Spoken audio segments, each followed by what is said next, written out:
Assalamualaikum warahmatullahi wabarakatuh. Selamat datang kembali Bapak Ibu guru semua, tentunya di Bimbel Channel.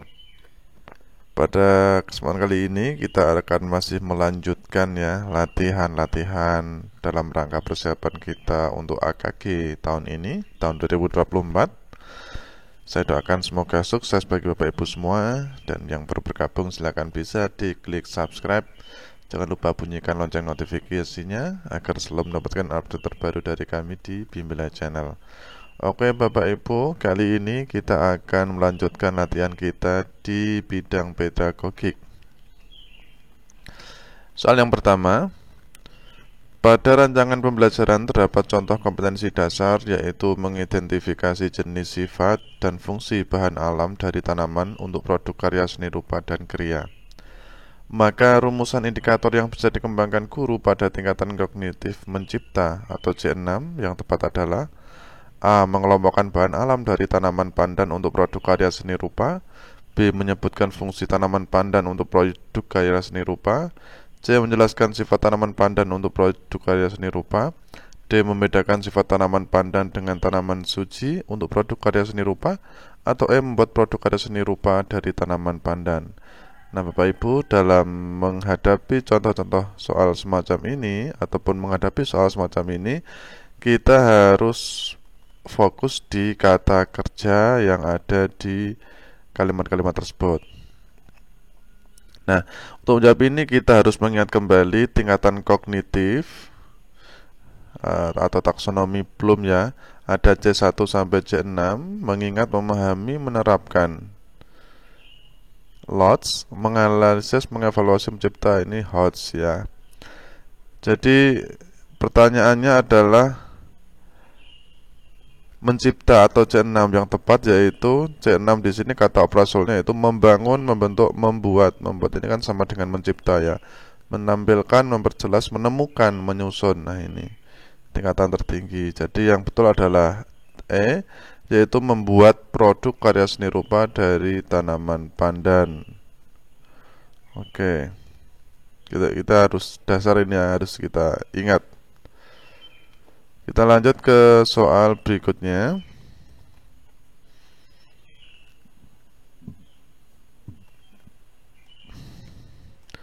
Pada sebuah rancangan pembelajaran tertulis contoh rumusan indikator kompetensi, yaitu menjelaskan kondisi operasi sistem dan komponen perangkat keras.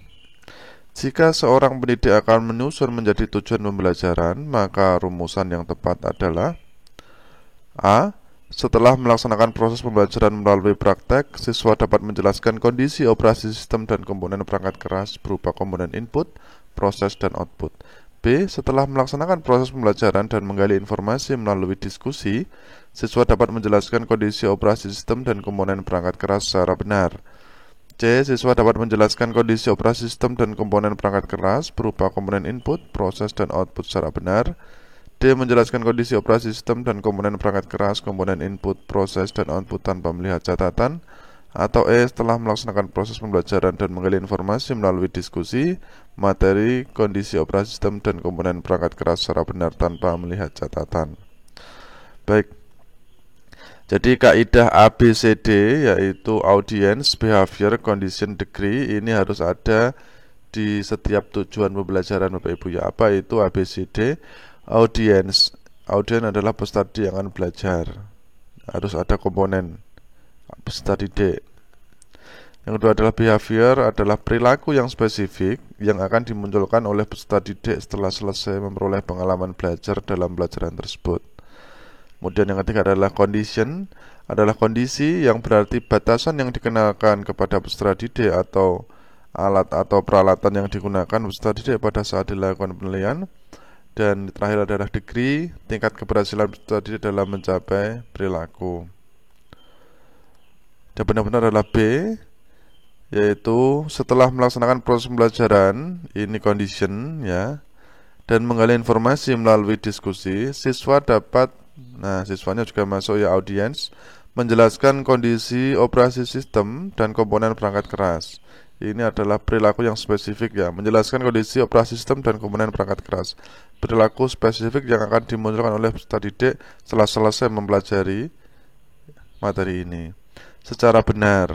Nah, ini tingkat keberhasilan peserta didiknya untuk mencapai perilaku. Jadi ada semua komponen A, B, C, D ya. Oke, lanjut. Pada saat menyusun perencanaan pembelajaran, pokok materi tentang unggas, seorang guru merumuskan tujuan pembelajaran agar siswa dapat mendefinisikan hewan unggas, mengelompokkan dan membedakan jenis-jenis unggas. Adapun pilihan strategi pembelajaran untuk menjelaskan materi kepada siswa tersebut yaitu strategi pembelajaran deduktif. Mendasarkan tujuan dan strategi pembelajaran tersebut, mencerminkan ragam pengetahuan yang jenisnya A. Fakta, B. Prosedur, C. Keterampilan, D. Konsep, atau E. Prinsip. Nah, ini adalah tabel untuk mempermudah dalam menentukan jenis materi Bapak Ibu ya. Jadi ada jenis materi, ada fakta, konsep, prosedur, prinsip, keterampilan, kemudian ada aspek afektif dan aspek motorik. Di sini indikator belajar yang harus dikuasai oleh siswa. Oke, jadi dari soal tersebut bahwa tujuan pembelajaran yang meminta siswa dapat mendefinisikan hewan unggas, mengelompokkan dan membedakan jenis-jenis unggas, termasuk jenis materi berupa konsep ya, definisi, kemudian membedakan dua hal dan mengklasifikasi ini termasuk jenis materinya adalah konsep. Jadi jawabannya adalah D. Kayak berikutnya, perencanaan pembelajaran yang menekankan pada proses keterlibatan peserta didik secara penuh untuk dapat menemukan materi yang dipelajari dan dihubungkan dengan situasi kehidupan sehari-hari, sehingga mendorong peserta didik dapat menerapkan dalam kehidupan mereka. Pilihan strategi pembelajaran yang tepat yaitu apakah A. Kooperatif, B. Discovery, B. Inquiry, C. Problem solving, D. Discovery, atau E. Kontekstual. Nah, kita harus menjawab soal semacam ini. Ketika menjawab soal semacam ini, kita harus mengingat ataupun memahami model-model pembelajaran dan juga karakteristik sintak-sintak yang ada di dalamnya ya. Yang pertama, kooperatif, yaitu suatu strategi pembelajaran terstruktur secara sistematis di mana siswa poinnya adalah bekerja sama dalam kelompok-kelompok kecil. Ini kooperatif. Ya, ada kerjasama dalam kelompok, siswa dibagi menjadi kelompok, itu kooperatif. Mudahnya seperti itu. Kemudian B, inquiry. Inquiry ini titik tekannya adalah observasi atau eksperimen untuk memecahkan masalah. Ya, kerjasama antar siswa kooperatif. Kalau inquiry ini adanya eksperimen untuk memecahkan suatu masalah. Kemudian C, problem solving, titik tekannya di sini adalah masalah-masalah real ya, dalam kehidupan nyata.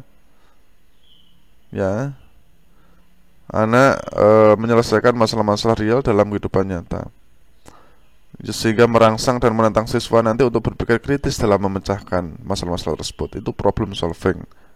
Seperti itu ruhnya. Dan discovery dan juga ada kontekstual ya.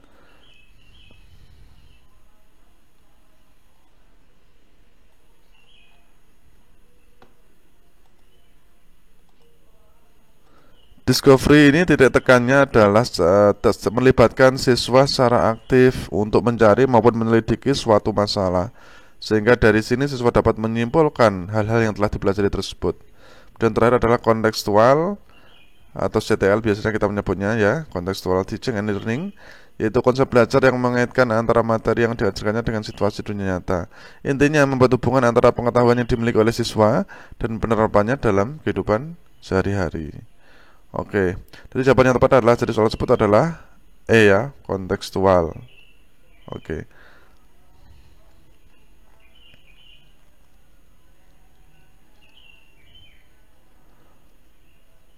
Soal kelima, saat merancang pembelajaran, seorang guru ingin menyederhanakan konsep atau prinsip atau hukum yang kompleks sehingga dapat memperjelas penyajian pesan secara tertulis. Media apa yang paling tepat dipilih oleh guru tersebut? Apa ya? Memperjelas penyajian pesan pada secara tertulis. Jawaban yang tepat adalah